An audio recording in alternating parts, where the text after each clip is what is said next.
Hello and welcome back. This is David from the Personal Finance Squad.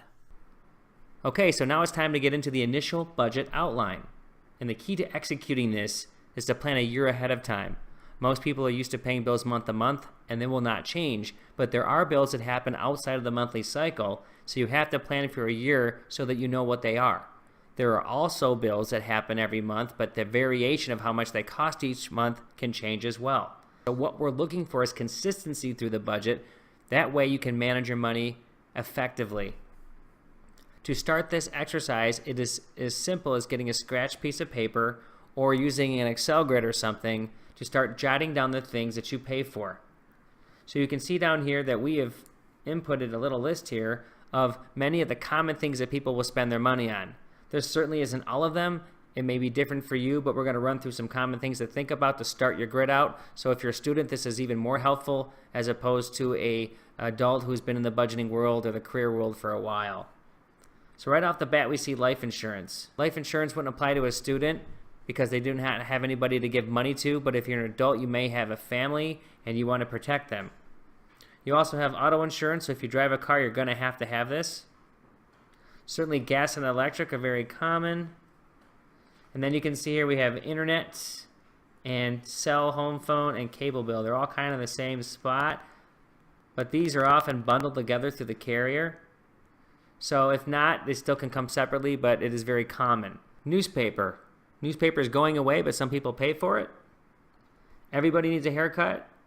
And if you're a female or have a female in the family, they might want their manis and pedis and their hair color and things of that nature.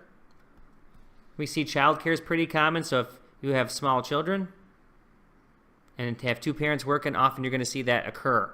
Certainly kids programs, that could be going to tumbling class, it could be gymnastics, it could be soccer, it could be anything. Little League Baseball.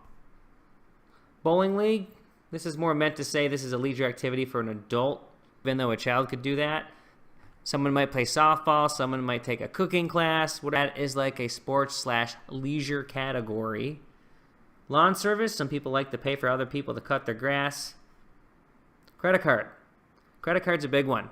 Most everyone has a credit card, and oftentimes there are bills in your budget that get charged to that. So that means you're going to have to manage the credit card on its own, track the bills against that into the budget, and then pay the credit card off. So it is an additional item to the budget that you have to add your expenses list because they're tracked there.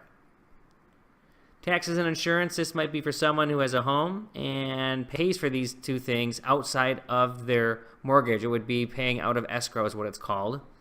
Prescriptions, doctor, medical, these kind of go hand in hand. And the health club. So these are plenty of things here. And again, this is a good starter for you. You're going to have to go and look at 3 to 6 months of your history, if not longer, because you are going to plan a year ahead of time. So if you have a bill that occurs annually or biannually, you're going to have to figure out what those are and get them into this list here. Okay, so we go move down here just a little bit, and we see that we have a starter list that we were just speaking about. For example, this is what's going to come out of Jasper's budget that we'll see, and he has rent, student loan, childcare, and auto insurance, right? So just kind of put things here in order the way you see them. We'll build out some of these pieces of information here, but what you really want to focus on at this point is the bill, the amount, and when it's due. Okay, so that's going to cut it for now, and you can see that we're going to get into 1.1, including every expense, and that is where we'll get a little more granular on these bills to make sure that we get down to a point of knowing what all of them are throughout the entire year and get them into fixed costs. Okay, so we will see you there, and thanks for joining.